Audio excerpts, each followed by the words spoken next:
Looking for a fast-charging, ultra-responsive stylus for your iPad? Meet the 2X Fast Charge Active Stylus Pen, designed for 2018 to 2025 Apple iPads. Take your creativity and productivity to the next level. Click the link in the video description to shop now on Amazon. I wanted to die, says mom arrested by 6 police officers over WhatsApp messages about her child's school. A terrified mom, who 6 police officers arrested on her doorstep, says she wanted to die in that moment.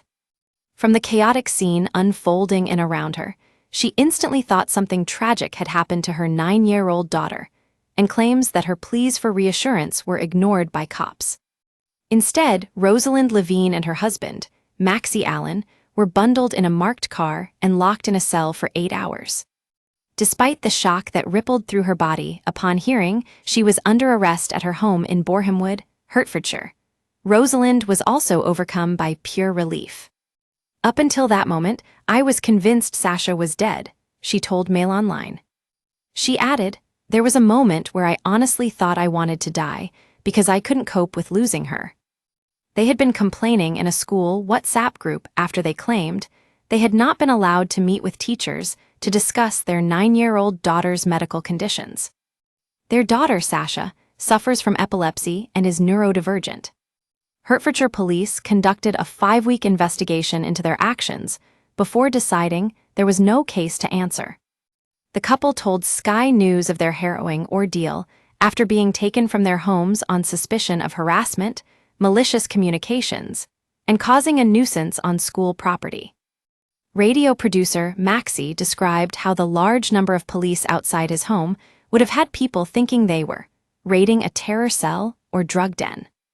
He said, "I would like to know how Hertfordshire police made that decision, that was the appropriate and necessary operation.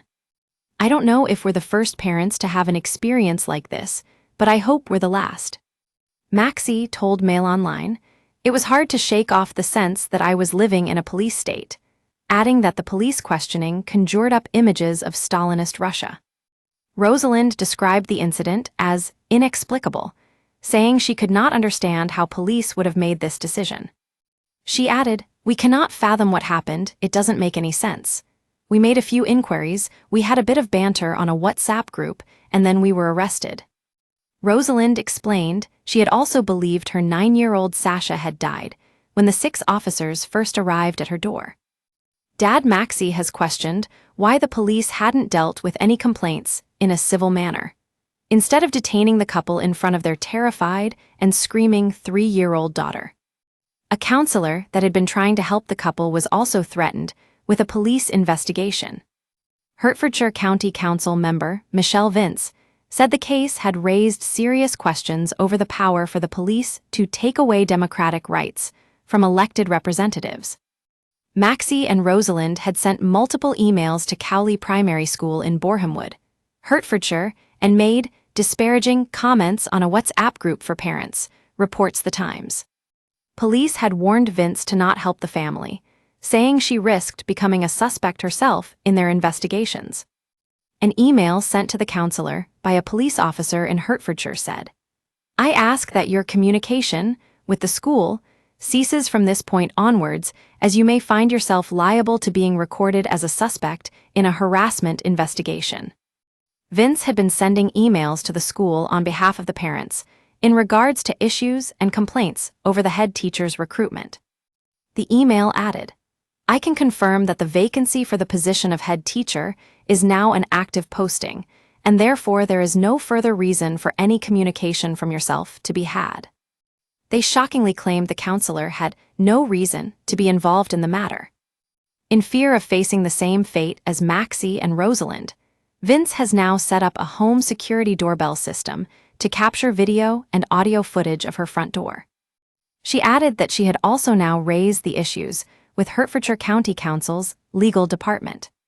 Shaken, Vince described how the police were, in effect, taking away her democratic rights as a counselor. Speaking of what Maxie and Rosalind went through, she said it was traumatic for them, and that she herself is now terrified the same could happen to her. Jonathan Ash Edwards, Hertfordshire Police and Crime Commissioner, said this weekend, There has clearly been a fundamental breakdown in relationships between a school and parents that shouldn't have become a police matter. I will look at what more can be done with mediation services in Hertfordshire to help amicably resolve disputes without police involvement. While people should be courteous and go through the proper channels when raising concerns about a public service, the public should be able to express their views without worrying they'll get a knock at the door from the police. Footage has shown how Maxie and Rosalind were escorted away from their Borehamwood home in front of their crying daughter, before spending 8 hours trapped in a cell. Times radio producer Maxie, 50, said the action was dystopian and a massive overreach. He accused Cowley Hill of trying to silence awkward parents, saying, "I was just in complete disbelief. It was just unfathomable to me that things had escalated to this degree."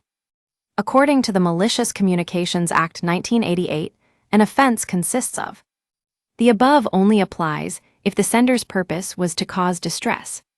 It was absolutely nightmarish. I couldn't believe this was happening, that a public authority could use the police to close down a legitimate inquiry.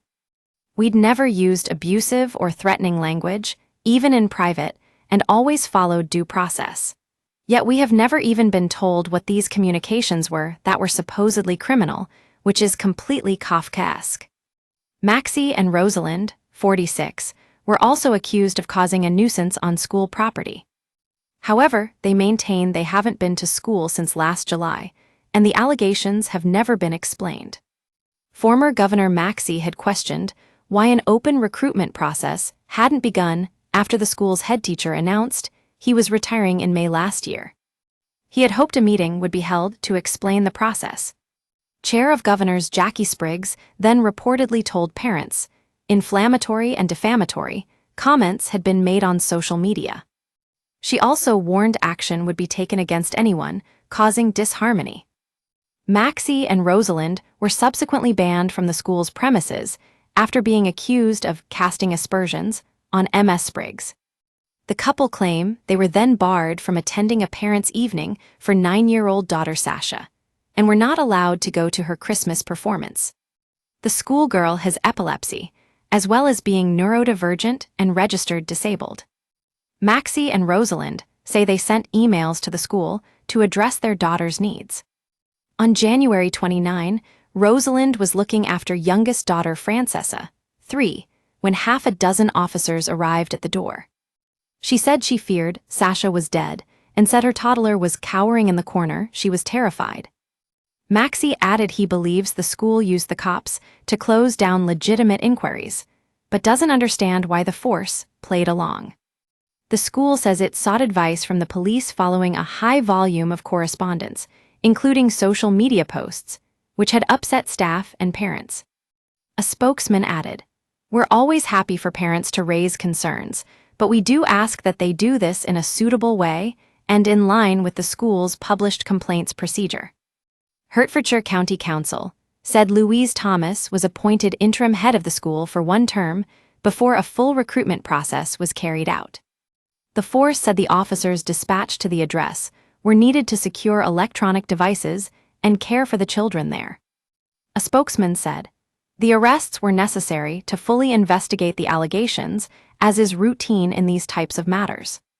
Following further investigations, officers deemed that no further action should be taken due to insufficient evidence. The Sun has approached the police, school, and council for further comment.